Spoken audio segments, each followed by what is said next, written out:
E o presidente Lula está voando do Japão de volta aqui para o Brasil depois de participar como convidado da cúpula do G7 em Hiroshima. E, além de falar sobre esse episódio do Vini Júnior, claro, Lula concedeu uma entrevista antes de embarcar e falou sobre a guerra na Ucrânia, tema que dominou a cúpula. Lula explicou por que não se reuniu com o presidente ucraniano Volodymyr Zelensky. No último dia do encontro em Hiroshima, Lula visitou o Memorial da Paz, local atingido pela bomba atômica americana em 1945.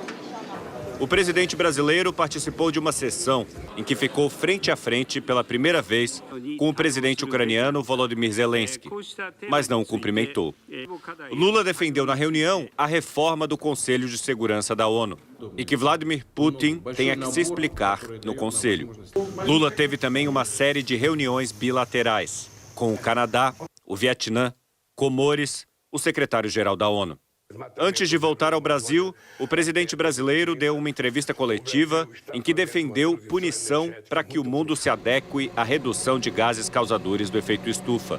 Acreditou que a gente tem que decidir e obrigar todos os países a cumprir com pena desses países serem punidos. Aí sim, vale você ameaçar a punição para quem não cumpre uma decisão coletiva tirada no encontro internacional para discutir a questão do meio ambiente.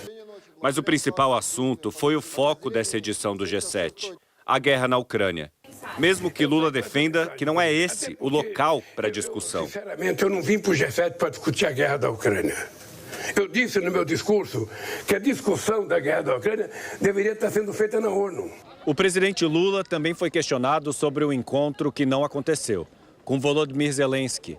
Lula disse que a reunião estava marcada para o domingo à tarde, mas o presidente ucraniano não apareceu. O fato é muito simples, ou seja, tinha uma entrevista, uma bilateral com a Ucrânia aqui nesse salão às 15h15 da tarde. Nós esperamos e aí ficamos recebendo a informação que eles tinham atrasado. Enquanto isso, atendi o presidente do Vietnã. E quando o presidente do Vietnã foi embora, a Ucrânia não apareceu, certamente teve outro compromisso, não pôde vir aqui. Foi simplesmente isso que aconteceu. Só que na entrevista coletiva de Volodymyr Zelensky, um dia antes, o ucraniano insinuou que Lula era quem tinha outros compromissos. Ele disse: "Eu encontrei quase todo mundo, todos os líderes, mas todos eles têm seus próprios cronogramas e por isso não conseguimos nos encontrar com o presidente brasileiro." Perguntado se teria ficado decepcionado, Zelensky disse: "Acho que foi Lula quem ficou." Eu não fiquei decepcionado, eu fiquei chateado, porque eu gostaria de encontrar com ele e discutir o assunto. Por isso que eu marquei aqui no hotel. Apenas isso. Mas veja, o Zelensky é maior de idade, ele sabe o que faz. Lula condenou a invasão russa. Todos nós condenamos a ocupação territorial, sabe, da Ucrânia. Não tem ninguém que não condene. Achamos que os russos não deveriam ter o direito de fazer isso. A Ucrânia está certa em defender o seu território, mas isso vai até quando? Então é preciso que tenha pessoas com disposição de conversar. Mas disse que os dois lados precisam ceder e que acredita que nem Putin nem Zelensky queiram negociar. Eu estou dizendo para você que o Celso Amorim foi lá, foi na Rússia, depois foi na Ucrânia, sabe? E o Celso Amorim falou, por enquanto, eles não querem conversar sobre paz. Se um tem uma proposta que é a rendição do outro, se o outro tem a proposta que é a redenção do outro, ou seja, e ninguém vai querer se render. Lula disse que poderia ajudar a negociação, mas que precisa haver um cessar-fogo. Não é possível construir uma proposta em guerra.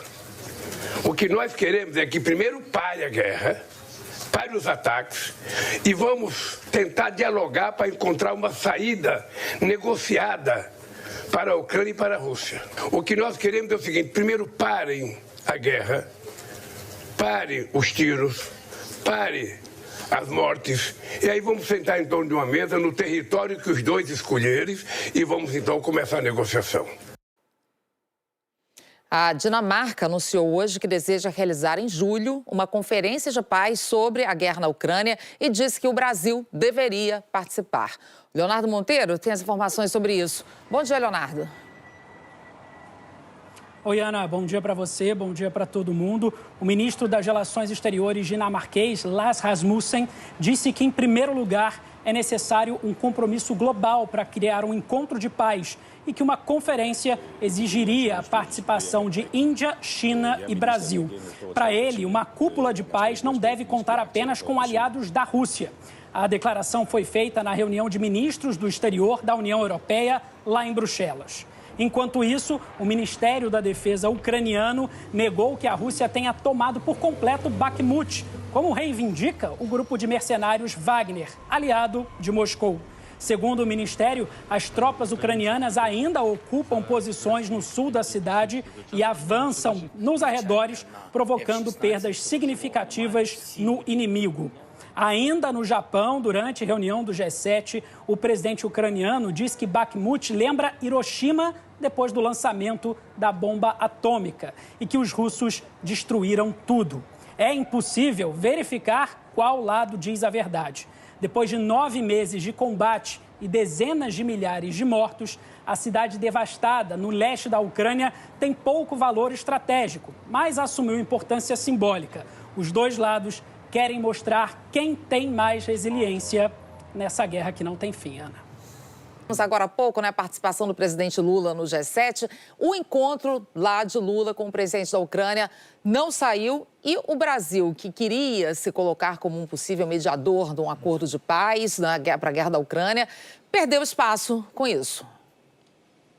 Perdeu sim, Ana. Bom dia. A gente está vendo ali guerra de versões, uma versão do Zelensky, uma versão do Lula, do presidente Lula. Agora, de fato, o presidente Lula, ele perde esse espaço nessa negociação para ser um interlocutor, ou seja, volta algumas casinhas atrás nessa tentativa de ser um interlocutor para mediar a paz. Ora, qual é o ponto crucial que cria uma desconfiança? Quando ele lá atrás coloca a responsabilidade da Ucrânia igual à Rússia. É lógico que ele já consertou esse discurso, inclusive agora no Japão, deixando claro e criticando a invasão territorial da Ucrânia por parte da Rússia. Mas depois mandou o Celso Amorim para a Rússia. Ficou difícil, ficou mal colocado, mandou o Celso Amorim, o assessor especial dele, para a área internacional, para a Ucrânia, mas o que a gente percebe, sim, que ficou difícil. O Lula queria chegar lá no Japão, no G7, para falar de meio ambiente, para falar da questão da fome, buscar soluções para esses temas, e acabou emparedado sobre essa questão da Ucrânia, que dominou, de fato, o G7.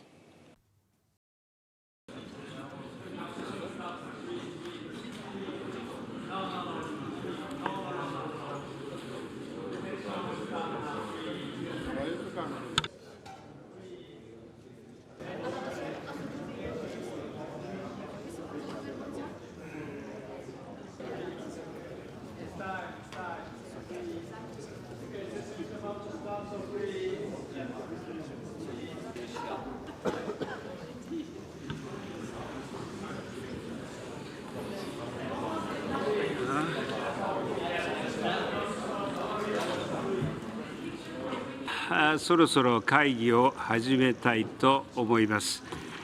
ご協力をお願い申し上げます。エネルギー等の地球規模課題への対応について議論を行いました。昨日も大変熱心なご議論をいただきましたこと、皆さん方のご貢献にいただいております。